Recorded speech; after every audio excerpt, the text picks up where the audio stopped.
Hello everyone. आज की इस वीडियो में आप सभी के लिए लेकर आ चुका हूं मैं एसएससी जीडी एग्ज़ाम 2025 के लिए इम्पॉर्टेंट क्वेश्चन। जैसा कि आप सभी को पता है कि एसएससी जीडी का एग्ज़ाम 4 फरवरी से शुरू हो गया था। उसके बाद में भाई 4 तारीख का, 5 तारीख का, 6 तारीख का, 7 तारीख का और उसके बाद मेरे भाई 10 तारीख का और 11 तारीख का जो एग्ज़ाम है वो मेरे भाई कंप्लीट हो चुका है। तो अब मेरे भाई जिन बच्चों का पेपर आने वाले दिनों में होगा वो सारे के सारे स्टूडेंट इस वीडियो को लास्ट तक देख लेना। आपको समझ में आ जाएगा कि किस तरीके के क्वेश्चन आप लोगों से पूछे जा सकते हैं। तो पहला क्वेश्चन आपके सामने है। इस सवाल का आंसर आपको करना है और सभी को कमेंट में ये करके बताना है कि आपका एग्जाम कब है और कौन सी तारीख को है, 12 को है, 13 को है, 17 को है, कब मेरे भाई आपका एग्जाम है, ये आपको कमेंट में करना है। चलिए स्टार्ट करते हैं आज का ये क्लास। दिए गए विकल्पों में से असंगत का चयन करो। तुम्हारे सामने 4 ऑप्शन दिए गए हैं और इनमें से तुमको बताना है कि अलग कौन सा है। अलग का मतलब है कि भाई 3 तो एक जैसा है, एक थोड़ा अलग है, उस अलग की पहचान आपको करनी है। फटाफट कमेंट करो इस सवाल का राइट आंसर आप लोगों का क्या होगा। ध्यान से देखिए, ऐसे सवालों को करने का सबसे आसान तरीका ये है कि इनकी नंबरिंग देखो मेरे भाई। देखिए एस आता है 19 पर, जी आता है 7 पर और एच आता है 8 पर। इसको देखूं, एच आता है 8 पर और के आता 11 पर, ओ आता 15 पर। इसको देखें, एस आता 19 पर, एच 8 पर और टी आपका 20 पर। इसको मैं देखूं, आई 9 पर, ई 5 पर और टी आपका 20 पर। तो अब ऐसा करो कि इन सबको जोड़ लो। इन 19 और 7 कितना होता है, ये तो 26 होता है और 26 में अगर 8 जोड़ दें तो यहाँ पर 34 होता है। इनको जोड़ने पर हाँ सर 34 आया। इनको देखो 8 और ये 11 19 हो जाएगा और 19 और ये 15 34 हो जाएगा। इसको भी जोड़ दिए 34 आ गया। 9 और 5 ये कितना होता है 14 और 14 और 20 ये आपका भी 34 हो जाएगा। 19 और 8 27, 19 8 27 और 20 कितना होता है, ये तो आपका 47 होता है। मतलब सर इसको जोड़ने पर 34 आया, इसको जोड़ने पर 34 आया और इसको भी जोड़ने पर 34 आया, लेकिन इसको जोड़ने पर 47। मतलब गलती है इसमें। जिन्होंने बी आंसर दे दिया उनका सही, बाकी सबका गलत। अगले क्वेश्चन पर बढ़ते हैं। एक निश्चित कूट भाषा में इंजीनियर को ऐसे लिखा जाता है, तो बताइए यहाँ पर प्रोड्यूसर को कैसे लिखा जाएगा। बहुत इजी क्वेश्चन है। इंजीनियर को अगर ऐसे लिखेंगे तो प्रोड्यूसर को कैसे लिखेंगे मेरे भाई। यहाँ पर शुरू के 3 अक्षर देखिए, क्या ई एन जी, देखिए ई एन जी और यहाँ पर ई एन जी और यहाँ पर देखिए लास्ट में, तो लास्ट में आप देखिए यहाँ पर पी आर ओ लिख दीजिए। तो पी आर ओ यहाँ पर देखिए, यहाँ पर देखिए, यानी कि इसमें भी नहीं है, इसमें भी नहीं, तो ये हमारे गलत हो जाएंगे। अब यहाँ पर आप लोग देखिए, इसके बाद आया है डी यू आई एन और यहाँ पर इसके बाद डी यू, तो डी यू आप भी लिख लो। तो डी यू यहाँ पर नहीं है, डी वी हो गया। तो डी यू आपका ऑप्शन नंबर 1। जिनका आंसर ऑप्शन नंबर ए दे दिया है उनके मजे और बाकी सबका गलत। तो आंसर ए वाले बिल्कुल करेक्ट हो जाते हैं। और अगर क्लास आपको पसंद आ रही है तो वीडियो को लाइक और चैनल को सब्सक्राइब अवश्य कर दीजिए। नेक्स्ट नंबर का क्वेश्चन कह रहा, उस विकल्प का चयन करिए जो दी गई श्रृंखला में प्रश्न चिन्ह के स्थान पर आएगा। अब ऐसे क्वेश्चन जो श्रृंखला वाले होते हैं ये आपके एग्जाम में बहुत देखने को मिलते हैं। अब 10 के बाद में आपका देखिए 11 और 11 के बाद में 19 और 19 के बाद में 46। तो यहाँ पर देखिए सर 10 में 1 जोड़ेंगे तो 11 हो जाएगा और 11 में 8 जोड़ेंगे 19 हो जाएगा। 19 में अगर हम 27 जोड़ते हैं तो 46 हो जाएगा। हाँ हो तो जाएगा, बोल तो सही भी रहे हो, लेकिन यहाँ पर देखिए यहाँ पर 8 जोड़ना पड़ेगा। सॉरी, यहाँ पर जब 8 जोड़ेंगे तो यहाँ पर 19 होगा। 8 8 जहाँ पर 19 लिखा हुआ है। तो हम लोग देखिए, 1 को लिख सकता हूँ ए का क्यूब और 2 को लिख सकता हूँ 3 का क्यूब और 27 को लिख सकता हूँ 3 का क्यूब। तो इन सब का जब क्यूब लिखोगे तो ये आपका हो जाएगा 4 का क्यूब और 4 का क्यूब हो जाता है 64 और यहाँ पर 64 और 64 जो आएगा, इसको 46 और 64 को अगर जोड़ेंगे तो आएगा 110। जिन्होंने 110 जो आंसर दे दिया है उनका हो जाता है सही, बाकी सबका हो जाता है गलत। तो जिन्होंने 110 आंसर दे दिया उनके तो मज़े, बाकी सभी का तो गलत है। अब बढ़ते हैं अगले क्वेश्चन पर। वीडियो में आते हैं अगले क्वेश्चन पर। लो भाई, अगला क्वेश्चन दिए गए विकल्पों में से असंगत का चयन करो। अब ये सेम वैसा ही क्वेश्चन है जैसा मैंने थोड़ी देर पहले आपको करवाया। कुछ नहीं करना होता है, ऐसे सवाल जब भी एग्जाम में मिले आपको बस इनकी नंबरिंग देखनी है कि कौन सा अक्षर किस नंबर पर आता है। देखिए आर आता है 18 पर, एस आता है 19 पर और टी आता है 20 पर। अब इसको देखिए, एन आता है 14 पर, जे आता है 10 पर और जी आता है मेरे भाई 7 पर। इसको मैं देखूंगा तो जी आता है 7 पर, एफ आता है 6 पर, आर आता है 18 पर। इसको देखेंगे डी 4 पर, एच 8 पर और मेरे भाई एस आता है आपका 19 पर। तो सबको जोड़कर देखिए 14 और 10 24 और 24 और 7 कितना होता है 31। हाँ सर 31 होता है। और 7 और 6 13 और 13 18 कितना होता है, ये भी कितना होता है 31 होता है। 8 और 4 ये आपका 12 और 12 ये 19 कितना होता है 31 होता है। 18 19 मेरे भाई 37 और 37 20 मेरे भाई 57। तो यहाँ पर ये तो गलत बात हो गई, इसको जोड़ने पर भी 31 आ रहा था, इसको जोड़ने पर भी 31 और इसको जोड़ने पर भी 31, लेकिन इसको जोड़ने पर 57 आ गया। मतलब गलती है इसमें। जिन्होंने आंसर दे दिया ऑप्शन ए उनका सही, बाकी सबका गलत। अगले क्वेश्चन पर बढ़ते हैं। देखिए भाई उस विकल्प का चयन करिए जो दी गई तीसरी संख्या से उसी प्रकार संबंधित है जिस प्रकार दूसरी संख्या पहली संख्या से संबंधित है। बताओ भाई, अगर इसका संबंध इसके साथ में है तो इसका संबंध इसके साथ में होगा। बहुत आसान क्वेश्चन है, इतना आसान क्वेश्चन है कि इससे आसान क्वेश्चन आपको पेपर में ना मिलने को। तो अगर ये आपका गलत हो जाता है तो मतलब आपकी हालत बहुत ज़्यादा गंभीर है। देखिए 17 का संबंध है आपका अगर 289, अगर हम लोग 17 का स्क्वायर कर दें यहाँ पर 289 आ जाए तो आपका क्या हो जाएगा, यहाँ पर उसी तरीके से अगर 23 का स्क्वायर आप कर दो तो यहाँ पर 529 होता है, जो कि होता है ऑप्शन नंबर ए। तो 17 का स्क्वायर 289 और 23 का स्क्वायर 529, बात खत्म, पैसा हजम। अगले क्वेश्चन को देखिए। लो भाई अगला क्वेश्चन, उस वेन आरेख का चयन करिए जो दिए गए वर्गों को सर्वोत्तम ढंग से दर्शाता है। त्रिवेंद्रम, भारत और केरल। अब इसका आपको बनाना है वेन आरेख। बहुत आसान सा क्वेश्चन है, इतना आसान सा क्वेश्चन है कि मैं कह नहीं सकता। देखिए जिनको त्रिवेंद्रम के बारे में पता होगा वो सारे इस सवाल का क्वेश्चन कर पाएंगे आंसर, वरना नहीं। देखिए केरल की राजधानी क्या होती है, एक जगह है। अगर आप जीके पढ़ते हैं तो आपको पता होगा कि ये आपकी केरल में पड़ती है। तो आप पहले त्रिवेंद्रम का आप बोल्ड बना दो। अब ये त्रिवेंद्रम है कहाँ, ये तो केरल है। और केरल आपका कहाँ है, केरल आपका भारत में है।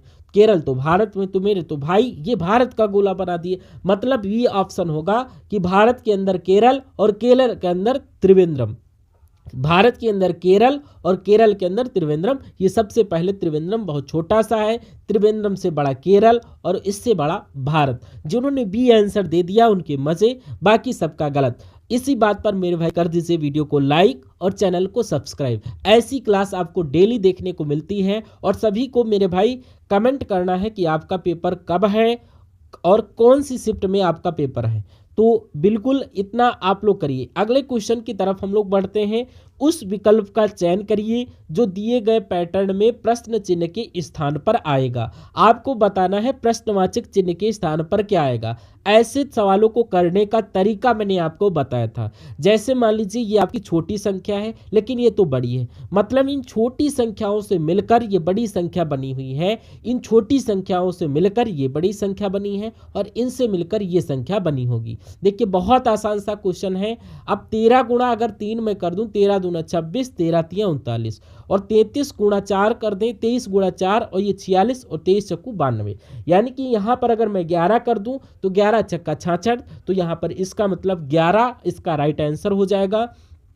13 तिया 39, 23 चौको 92 और 11 छक्का 66। जिन्होंने 11 आंसर दे दिया उनके सबके मजे, बाकी सबका हो जाता गलत। लो भाई उस विकल्प में से उस आकृति का चयन करिए जो दी गई श्रृंखला में ये आएगी। तो यहाँ पर मेरे भाई इसके बाद में ये, इसके बाद में ये, इसके बाद में ये। तो आपको बताना प्रश्नवाचक चिन्ह के स्थान पर आपकी कौन सी आकृति आएगी। सभी लोगों को कमेंट करना है इस क्वेश्चन का राइट आंसर क्या होगा। और मैं बता दूं ये क्वेश्चन आपका 2 सेकंड का क्वेश्चन है और 2 सेकंड से ज़्यादा आपका टाइम नहीं लगने वाला है। आप आंसर इसका दीजिए, फिर आप सोचोगे ये तो वाकई में 2 सेकंड का क्वेश्चन है। एक बार आप करिए, फिर मैं आपको बता रहा हूं ऐसा जुगाड़ आपके पास है। देखो, इसमें इसका मुख इधर को है, इसमें इसका मुख नीचे की तरफ है, हाँ बिल्कुल नीचे की तरफ, और इसमें इसका मुख इधर की तरफ है, हाँ सर इसको कोने की तरफ कर दीजिए। तो यहाँ पर इसमें इसका मुख इधर की तरफ है, तो इसमें इसका मुख इधर की तरफ कर दीजिए। इस और अगले वाले में इसका मुख इस कोने की तरफ, इधर भी आ लिया, इधर भी आ लिया, और इधर को भी। अब ऊपर की तरफ जाएगा, ऊपर की तरफ मुंह खुला हुआ है, इसमें तो कोने की तरफ है, गलत मार दो इसको। और इसमें भी नीचे की तरफ है, गलत मार दो इसको। और फोर्थ वाले को भी गलत मारो। ऊपर की तरफ मुंह तो सिर्फ इसी का है, मतलब बी आंसर होगा। मैंने तो पहले ही बोला था कि भाई सवाल आपका कितने सेकंड का है, 2 सेकंड का क्वेश्चन है। लो भाई 2 सेकंड में मैंने सवाल का आंसर भी करके बता दिया। क्लियर भाई, बहुत आसान सा क्वेश्चन था कि मेरे दोस्त, इसमें तो इसका मुख आपका नीचे तरफ है, इसमें इस कोने की तरफ, इसमें इस भुजा, इसमें इस भुजा, तो अगला वाला इस तरफ आएगा, तो जो कि इस वाले में है, मतलब बी आंसर आपका होगा। अगला क्वेश्चन देखिए, निम्नलिखित समीकरण को सही करने के लिए विकल्पों में दिए गए किन दो चिन्हों को परस्पर बदला जाना चाहिए। अगर मेरे दोस्त मुझे इस समीकरण का मान 9 लाना है, तो कौन से दो चिन्हों को मैं बदलूं। जो इंटेलिजेंट बच्चे होंगे, जो बच्चे मेरे से पढ़े होंगे, उनको पता होगा कि सवाल का आंसर मुझे कैसे करना है। देखिए ऐसी ट्रिक मैं लेकर आया हूं, ऐसे क्वेश्चंस को आप चुटकियों में कर सकते हो। देखो यहाँ पर 5 में भाग देना है किसका, 3 का। क्या इस क्लास में ऐसा बच्चा है कि 5 में 3 का भाग दे दे? तो 5 में 3 का भाग जाएगा ही नहीं, जाएगा तो फिर पॉइंटों में आंसर आएगा, और मुझे पॉइंटों में आंसर नहीं लेकर आया, हमें पूरा पूरा आंसर चाहिए। तो मतलब सर यहाँ पर भाग का चिन्ह गलत जगह पर लगा हुआ है। अब इस वाले ऑप्शन में भाग का चिन्ह है ये नहीं, तो इसको गलत कर दूं। इसमें भाग का चिन्ह है ये नहीं, इसको गलत कर दूं। इस वाले ऑप्शन को देखो कि भाग यानी कि गुणा की जगह पर भाग, 28 में 4 का भाग जाता है क्या, 28 का भाग जाता है 4 में, तो सी वाले ऑप्शन को अप्लाई करके आप लोग देख लो। देखिए 17 की जगह पर 17, प्लस की जगह पर प्लस, 28 की जगह पर 28, और गुणा की जगह पर क्या रखूंगा, भाग करूंगा, और 4 की जगह पर 4 का भाग देना, माइनस की जगह पर माइनस, 5 की जगह पर 5, और भाग की जगह पर गुणा लगाऊंगा, और फिर इसका 3 का गुणा कर दूंगा। तो 17 को 17 रहने दो, ठीक है। 28 में 4 का भाग दो, 4 7 का यानी कि 7 बार जाएगा, और 5 या 15 हो जाएगा। 17 और 7 कितना होता है मेरे भाई, 17 और 7 तो 24 होता है। 24 में से 15 घटाएंगे तो मेरे भाई 9 आंसर आ जाएगा। तो जिन्होंने आंसर दे दिया 9 उनका सही है, बाकी मेरे भाई सभी का हो चुका है गलत। तो सी आंसर देने वालों के मजे, बाकी मेरे भाई सभी का हो चुका है गलत। तो 28 में भाग देंगे 4 का, 4 7 का 28 यानी सेम टू सेम ही है। 17 का 17 और 7 5 या 15, 17 में से 15 गया 2 और 7 2 9, कैसे भी कर लो 9 आंसर आएगा। जिन्होंने सी आंसर दे दिया उनका सही। तो मेरे भाई अब से ऐसे आपके क्वेश्चन सॉल्व हो जाएंगे। आई होप आप लोग कर देंगे। कोई कोई क्वेश्चन होता है जो ऐसे नहीं होता, मतलब मोस्टली क्वेश्चन हो जाते हैं। अब तो वीडियो को लाइक कर दो मेरे भाई। अब आ जाओ, कथन और निष्कर्ष है। कह रहा कुछ चिड़िया हैंगर हैं और कुछ हैंगर मछलियां हैं। मतलब बहुत आसान क्वेश्चन है, और ये भी मैं गारंटी लेता हूं कि कथन और निष्कर्ष के क्वेश्चन आपको एग्जाम में देखने को मिलेंगे ही मिलेंगे, 100% देखने को मिलेंगे। कथन और निष्कर्ष के क्वेश्चन 100% आपको देखने को मिलेंगे। अब अगर कुछ चिड़िया अगर हैंगर हैं, तो चिड़ियाघर को हम लोग सी से लिखेंगे, चिड़िया यानी कि सी से लिखते हैं, और हैंगर को लिख देता हूँ एच। तो कुछ हैंगर आपकी मछली है, तो मछली को हम लोग फिश कर देते हैं, तो मछली को एम से लिख लेते हैं, सॉरी। तो इस सवाल को देख लेते हैं आंसर क्या होगा।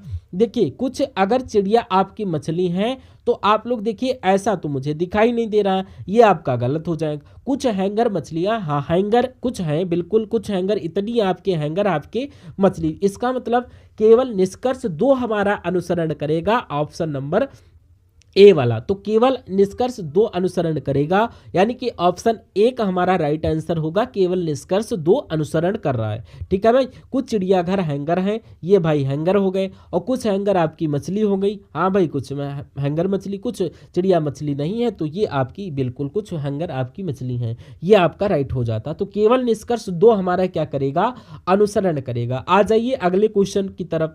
उस विकल्प का चयन करो जो दी गई श्रृंखला में प्रश्नवाचक चिन्ह के स्थान पर आएगा। प्रश्नवाचक चिन्ह के स्थान पर इनमें से कौन सी संख्या आप लोगों की आएगी? 70, 69, 67, 68। तो बताओ भाई सवाल का आंसर क्या होगा? ठीक है भाई, देखो जरा, 4 में कितना जोड़े कि 20 हो जाए? 4 में सर कितना जोड़ो? 16 जोड़ दो, हो जाएगा 20। और 20 में कितना जोड़े कि हो जाएगा 36, तो इसमें भी 16 जोड़ दो। और 36 में कितना जोड़ दे कि 52 हो जाए? इसमें भी 16 जोड़ दो। तो 52 में कितना जोड़ दो? 16, तो ये आपका 68 हो जाएगा। तो 52 प्लस में 16 कितना होता है? 68 होता है। जिन्होंने आंसर दे दिया 68 उनका सही, बाकी सबका गलत। अब बढ़ते हैं अगले क्वेश्चन पर। देखिए, उस विकल्प का चयन करिए जो तीसरे पद से उसी प्रकार संबंधित है जिस प्रकार दूसरा पद पहले पद से। ये क्वेश्चन बहुत आसान है। ये आसान कैसे है ये भी आप देखोगे 2 सेकंड के अंदर। देखिए इस ऑप्शन को देखिए ध्यान से, इसमें भी जे, इसमें भी जे, इसमें भी जे, इसमें भी जे। पहले अक्षर को करने की कोई ज़रूरत नहीं, सब में जे है तो जे तो आएगा ही आएगा। पहले अक्षर को देखो ही मत। अब है एफ जो कि 6 नंबर पर आएगा, एल जो कि 12 नंबर पर है, और 6 में 6 जोड़ेंगे तब जाके बनेगा 12। हाँ, तो यहाँ पर है जी, जी है 7 नंबर का, और 7 में अगर 6 जोड़ दे तो 13 नंबर आएगा। 13 में आता है एम, मतलब कि ये ऑप्शन गलत, ये ऑप्शन गलत। अब एच आता है 8 नंबर पर, पी भी आता है 16 नंबर पर। 8 में 8 जोड़ेंगे तब बनेगा 16, तो आई आता है 9 नंबर पर, और 9 में 8 जोड़ेंगे तो कितना बनेगा? 9 में 8 जोड़ेंगे तो ये हमारा बन जाएगा 17। 17 नंबर पर होता है, ये नहीं 9 नंबर पर, सॉरी, आई आता है 9 नंबर। 9 में 8 जोड़ूंगा 17 नंबर बनेगा, और 17 नंबर का ऑप्शन में, यानी कि मतलब ये सवाल इस तरीके से नहीं होगा, मतलब ये क्वेश्चन इस तरीके से नहीं हो रहा। तो शुरू में तो जे आया, इसको तो छोड़ दो। यहाँ पर एफ है, एफ में 6 नंबर पर एल है, एल है 12 नंबर में, 6 में 6 जोड़ेंगे 12 नंबर, तो 6 जोड़ दिया। अब यहाँ पर जी है 7। अब ऐसा करो 7 में 7 ही जोड़ो तब आपका 14 नंबर पर आएगा, मतलब कि एन आएगा। तो ये गलत, ये गलत। तो एच आया 8 नंबर का, पी आया 16 नंबर का। 8 में 8 जोड़ा तभी तो 16 आया, तो आया यहाँ पर 9। 9 में 9 जोड़ूंगा तो यह क्या आएगा? 18, और 18 पर आता है आर, तो JANR ऑप्शन नंबर सी आपका करेक्ट हो जाता। तो 6 में 6 जोड़ा एल आया, और जी में 7 जोड़ा तो एन आ गया, और एच 8 में 8 जोड़ेंगे 16, और 16 नंबर पर पी। आई आता है 9 नंबर पर, 9 में जोड़ेंगे 18। JNR हमारा राइट आंसर हो जाएगा। अगले क्वेश्चन की तरफ बढ़ते हैं मेरे भाई। अब आपको बताना है कि दिए गए 4 विकल्पों में से उस आकृति को चुने जिसे एक्स के रिक्त स्थान पर बिना घुमाए रखने पर पैटर्न पूरा हो जाएगा। बताओ भाई इसमें तुम्हारी कौन सी आकृति आएगी? सभी लोग कमेंट करो, इसमें कौन सी आपकी आकृति आएगी? फटाफट आप लोग यहाँ पर कमेंट करो भाई। बहुत ईजी क्वेश्चन है, इसको मेरे भाई ऐसे पूरा कर दो, इसको ऐसे पूरा कर दो, और ये तो आपको हो गया। इस लाइन को यहाँ पर टिका दो, ठीक है। अब ये आपका हो गया।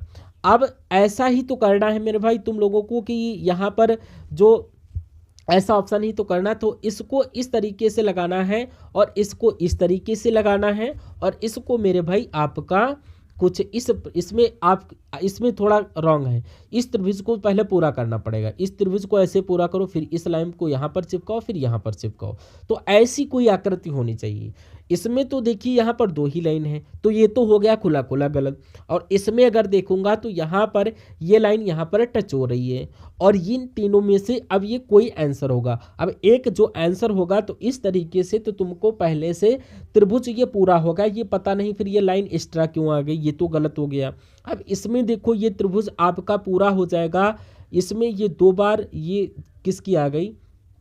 चलिए जो लास्ट तक चल रही है, लास्ट तक तो चलेगी। इसमें ये लाइन तो ठीक है। यहाँ पर देखिए इसमें आपको क्या करना है, इसके समांतर, यानी कि यहाँ पर ऐसे देख लीजिए कि जैसा इसमें है, जैसा इसमें है वैसा का वैसा तुमको चाहिए। अब वैसा का वैसा इसमें तो है नहीं, वैसा का वैसा इसमें भी नहीं है, वैसा का वैसा यही तुमको दिख रहा है। जैसा इधर को है ये, वैसा इधर को है ये।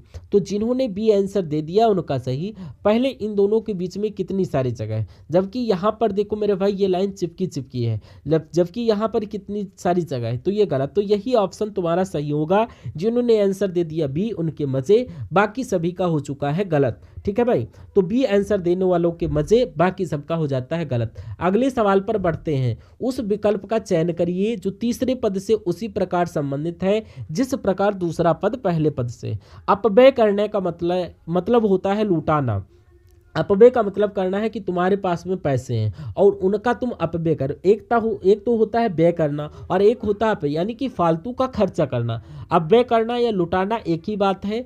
या फिर आपका उतरना का मतलब नीचे आना, तो उतरोगे तो नीचे आओगे, तो इसका मतलब ऑप्शन बी आपका सही। अगले क्वेश्चन को देखिए मेरे भाई। अगला क्वेश्चन कुछ इस तरीके से है कि उस विकल्प का चयन करिए जो दी गई श्रृंखला में प्रश्न चिन्ह के स्थान पर सही रूप में आएगा।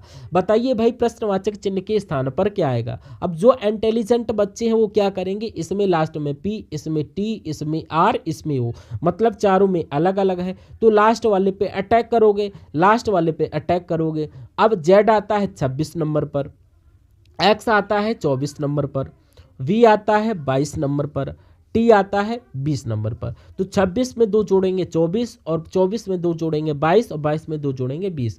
ये इसमें घटा रहे हैं सॉरी। तो ये आपका 18 और 18 नंबर पर आपका आर आता है। तो 26 में से 2 घटाओ 24, 24 में से 2 घटाओ 22 और 22 में से 2 घटाओ 20 और 20 में से 2 घटाओ 18 और 18 नंबर पर आर होता है। बात खत्म।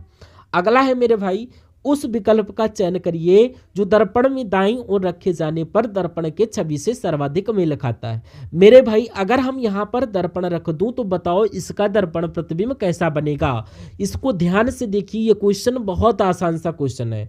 अब यहाँ पर आर तो तुम्हारा जैसा आर यहाँ पर बना हुआ है वैसा का वैसा यहाँ पर बना दिया। अरे भाई, वैसा का वैसा अगर बनाना था तो फिर दर्पण में देखने का फायदा ही क्या हुआ, मतलब इसको तो गलत मार दो।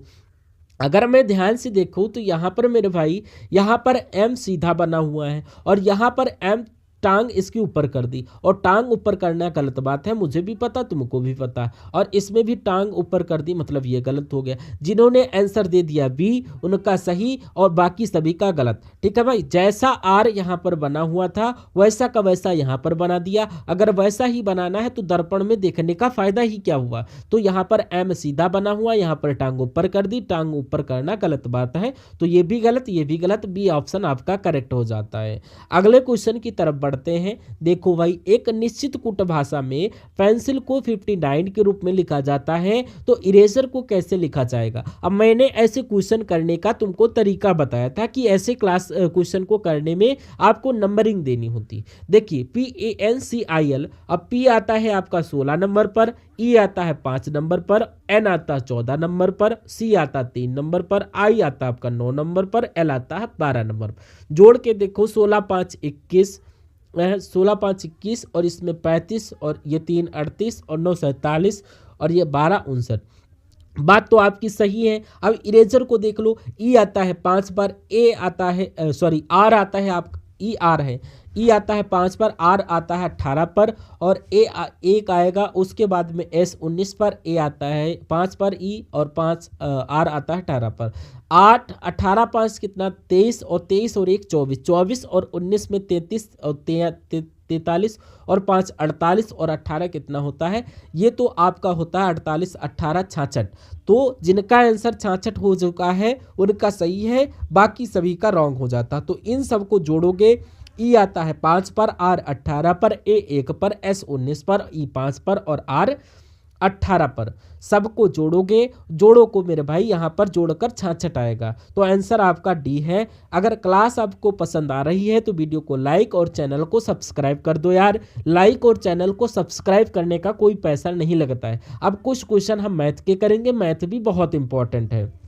नीचे आपको एक पाई चार्ट दिख रहा है, ये वाला, इसमें 7 विभिन्न वस्तु हैं, P1 P2 P3 P4 P5 P6 P7 के रूप में है, जो आयात के कुल आयात के प्रतिशत के रूप में दर्शाता है। यदि आइटम P1 के कुल आयतन आयात कितना है 33,000 रुपये है मेरे भाई देखिए यहाँ पर P1 का कुल आयात कितना है 33,000 है, और यहाँ से हम देखें P1 का, तो ये P1 का कितना है 11% है। यानी कि सर यहाँ पर P1 का कुल आयात कितना है 33,000 में, लेकिन यहाँ पर P1 का 11% है, यानी कि मेरे भाई 11% का मान इसके बराबर हो गया 33,000 के बराबर हो गए। किसके बराबर? 33,000 के बराबर हो गया। तो 11 एकम 11 और 11 तिया 33, यानी कि 1% का मान किसके बराबर हो गया? 3,000 के बराबर तुम्हारा हो गया। 1% का मान किसके बराबर हो गया? 3,000 के बराबर हो गया। अब तुमसे पूछा गया P2 के कुल आयात, P2 के कुल आयात, यानी कि P2 मेरे भाई है कितना? ये तो आपका 23% है। तो 1% का मान अगर 30,000 है तो 23% का 3,000, तो 23 की गुणा 3,000 से कर दो, क्योंकि ये 3,000 है 1% का। तो 23 दूना 46, 30 तिया 69, और 69 में कितने जीरो? 3 जीरो लगा दो मेरे भाई, और यही आपका आंसर होगा ऑप्शन नंबर डी। तो समझ में आ रहा मेरे भाई सवाल में क्या बोला? सवाल में बोला था कि P1 का कुल आयात कितना है 33,000 रुपये। तो P1 का मान यहाँ पर तो 11 है, 11% का मान किसके बराबर हो गया? 33,000 के बराबर हो गया। 11 से इसको काटा, 11 एकम 11, 11 तिया 33, यानी कि 3,000 हो गए। और तुमसे पूछा P2 का आयात, तो ये P2 33% का मान है, तो ये 23 का 3 मतलब 3,000 से गुणा कर लो, हो जाएगा 69,000। अगले क्वेश्चन को देखिए, कह रहा एक निश्चित राशि को 15% की वार्षिक दर से 3 वर्ष का साधारण ब्याज 9,000 है। यदि ब्याज की दर 30% है तो 2 वर्ष का साधारण ब्याज आपका कितना होगा? ठीक है भाई, 2 वर्ष का साधारण ब्याज आपका कितना होगा? फटाफट कमेंट करो मेरे भाई। देखो सवाल में बोला कि मेरे भाई यहाँ पर जो यहाँ से यहाँ तक ये तो अलग क्वेश्चन है, अलग सवाल है, और यहाँ से यहाँ तक अलग। अब यहाँ पर 15% की दर है, 3 वर्ष का साधारण ब्याज 9,000 है। तो मेरे भाई पहले तो मूलधन निकालो।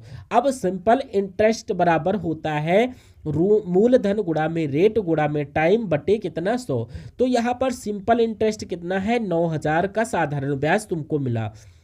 मूलधन का तुमको पता ही नहीं, रेट कितनी है? 15% है, टाइम कितना है? 3 साल का, 3 से इसको गुणा कर लो, बटे में कितनों 100। अब काटना मेरे भाई, 3 से काटेंगे, 3 बार कटेगा, यानी कि 3,000 हो जाएगा। 3,000 तुम्हारा क्यों हो जाएगा? 15 से काटोगे, 15 दूना 30, यानी कि 200 हो जाएगा। और 200 को जब 100 से गुणा करोगे तो मूलधन का मान कितना हो जाएगा? 200 के पीछे 2 जीरो लगा दो, यानी कि यहाँ पर मूलधन का मान तुम्हारा 20,000 हो जाएगा। अब ये चाहता है कि दर अब की बार 30% हो जाए, और 2 वर्ष का साधारण ब्याज कितना होता है? साधारण ब्याज कितना होता? मूलधन, और मूलधन का मान 20,000 रुपये है, और मेरे भाई 20,000 रुपये है, रेट कितनी है? 30% की है, टाइम मेरे भाई 2 साल का है, बटे में कितना है? 100 कर दो। तो 2 जीरो से 2 जीरो कट जाएंगे, और 2 तिया 6, और 6 दूनी 12, और 12 तो मेरे भाई इसी ऑप्शन में तुमको मिल रहा है। इसका मतलब 12,000 रुपये तुम्हारे सवाल का राइट आंसर हो जाएगा। अब देखो मेरे भाई, अब 2 सवाल तुमको दिए गए हैं। एक में तुमको दर दी है 15% की, और टाइम दिया है 3 साल का, ब्याज दिया है 9,000 का। पहले तुम मूलधन निकालो। अब देखो यार, तुमसे क्या बोला? सिंपल इंटरेस्ट जो होता है मूलधन गुणा रेट गुणा टाइम बटा 100। अब मूलधन जो होता है, इसका मूलधन का मतलब रेट का मान जो है इसका पता है, इस बटे में 100 कर देना है। अब 3 से इसको काटा, ये 1000 बार में कट गया, 3,000 बार इसको कट दिया, 1500 काटा, 200 गुणा में 100 करेंगे तो यहाँ आपका 20,000 आपका मूलधन आएगा। अब बोला है दर 30% हो जाएगा, और टाइम 2 साल का है। तो भाई 2 साल का जो टाइम है, तो यहाँ पर 20,000 को टाइम से काटा पीटा करेंगे, 12,000 आपका राइट आंसर हो जाएगा। अगले क्वेश्चन को देखिए मेरे भाई, एक वस्तु का अंकित मूल्य उसके क्रय मूल्य से 70% ज्यादा 10% की छूट देने के बाद में उसको 1,071 रुपये में बेचा गया। वस्तु का क्रय मूल्य आपका कितना होगा? मेरे भाई मान लीजिए कि क्रय मूल्य का मान कितना है? क्रय मूल्य का मान 100 रुपये है, तो अंकित मूल्य कितना होगा? अंकित तो इसमें 70% ज्यादा दिया है, तो अंकित यहाँ पर 170% होगा। अब इसने बोला कि अंकित मूल्य पर 10% की छूट दे दी गई, तो मेरे भाई 170 रुपये की चीज पर 10% की छूट दी, मतलब कि 90 बटे में 100 हो जाएगा।